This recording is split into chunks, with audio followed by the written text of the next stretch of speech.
এটাকে আমরা উৎপাদকে বিশ্লেষণ করব তো নাকি? তো এখন আমাদের এটা সূত্র প্রয়োগ করতে হবে।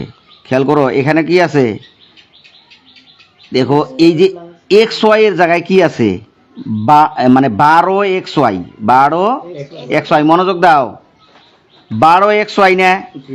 আমরা কিন্তু সূত্র জানি যে এ square plus twice A B plus B square. এখানে এক্স এ বলতে কিন্তু ফোর এক্স স্কোয়ার আছে না, এখানে ফোরটাকে আমরা বানাই নিব টু স্কোয়ার দিয়া, তাহলে 2 আর এক্স মিলে একবার এক্স স্কোয়ার দিয়ে দিব, তাহলে এ বলতে টোয়াইস এক্স হবে।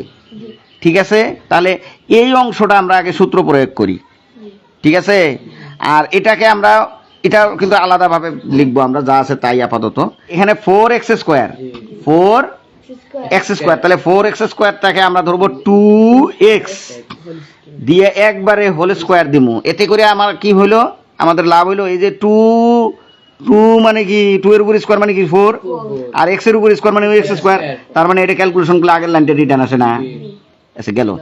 এখন খেয়াল করো এই যে এখানে কি আছে, প্লাস আছে না, প্লাস দিলাম। আচ্ছা, এটা যদি এ হয় তাহলে এখন আমার বি আবার দরকার না, তাহলে এটা তো টোয়াইস এ বি হবে। এইখানে আমি বি দিয়ে বের করে নেই, বি মানে এখানে কত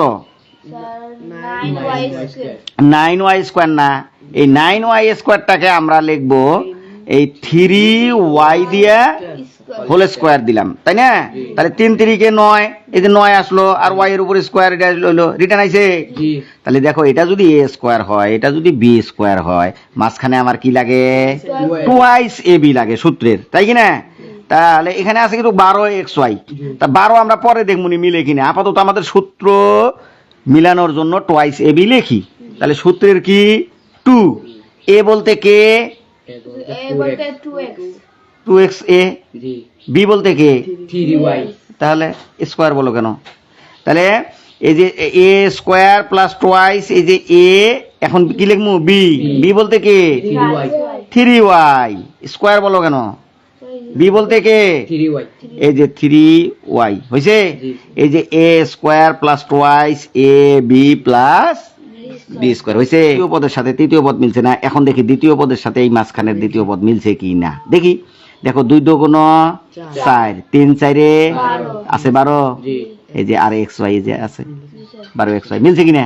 তাহলে মিলছে, মানে অঙ্ক আর কোনো সমস্যা নাই। ঠিক আছে, আচ্ছা আমরা এই যে 3টা পদ লিখছি নিচে, কিন্তু 4 নম্বর পদটা লিখছি এখনো না। এই 4 নম্বর পদটা কত আছে, 16 -16। এই যে এখান থেকে এই পর্যন্ত, এটার পরিবর্তে আমরা কি লিখতে পারি? a plus b whole square. চমৎকার, a plus B whole square, এই যে a plus B whole square, তাই কি না? তাহলে a প্লাস বি, এ বলতে কে 2x, এই যে 2x, বি বলতে কে 3y, এই যে 3y, এই যে a plus B whole square, তাই না? হ্যাঁ লিখলাম, তাহলে এই পর্যন্ত লিখলাম। এখানে এরপর কি আছে, minus, এই যে মাইনাস, এখানে কি আছে 16a স্কোয়ার। এখন খেয়াল করো আমরা কিন্তু বেশিরভাগই এ স্কোয়ার মাইনাস বি স্কোয়ার সূত্র প্রয়োগ করি, কারণ এ স্কোয়ার মাইনাস বি স্কোয়ারের সূত্র কি, এ প্লাস বি ইন্টু এ মাইনাস বি, এ প্লাস বি ইন্টু এ মাইনাস বি মানে কি, তোমার উৎপাদক শেষ, মানে গুণফল আকারে প্রকাশ হয়ে গেল। তাই এই জন্য আমরা এটাকে ধর্ম, সম্পূর্ণটা ধর্ম এ, ব্র্যাকেটের ভিতরে যা আছে এটা ধর্ম আমি এ। এটা যদি এ হয় তাহলে আমার এর একটা বি দরকার, তাহলে বি বলতে এইটারে আমি বি বানাবো।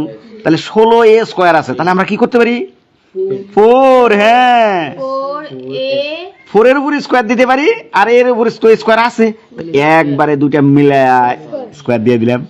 তাহলে 4 এর উপর স্কোয়ার মানে 16, এর উপর স্কোয়ার মানে স্কোয়ার, তাহলে হয়েছে এটা এটা বি। এখন তাহলে এটা বি ধরবো আমরা, হ্যাঁ এ বলতে কে 2x plus 3y, জি, দুইটা সহ দুইটা মিলাইয়া হইলো এ, 2x প্লাস 3y মিলাইয়া হইলো এ, তাহলে এ স্কোয়ার মাইনাস বি স্কোয়ার। তো এখন আর কি, আর কোনো ঝামেলা আছে? এ স্কোয়ার মাইনাস বি স্কোয়ার সূত্র কি, এ প্লাস বি ইন্টু এ মাইনাস বি। এখন এ বলতে এই জায়গাটা লিখবো, এ কে 2x plus 3y, এই যে 2x প্লাস 3y, এ প্লাস বি, বি বলতে কে 4a, এই যে 4a, এই যে এ প্লাস বি হয়ে গেল ইন্টু এ মাইনাস বি, এ লিখি, এ বলতে কে 2x plus 3y, এই যে এ মাইনাস বি, বি বলতে কে 4a, 4a। দেখো তো হয়েছে না নাই, হয়েছে? গুণ ফল আকারে প্রকাশ হয়েছে না? তা গুণ ফল আকারে প্রকাশ হওয়া মানে কি, আমাদের উৎপাদক শেষ।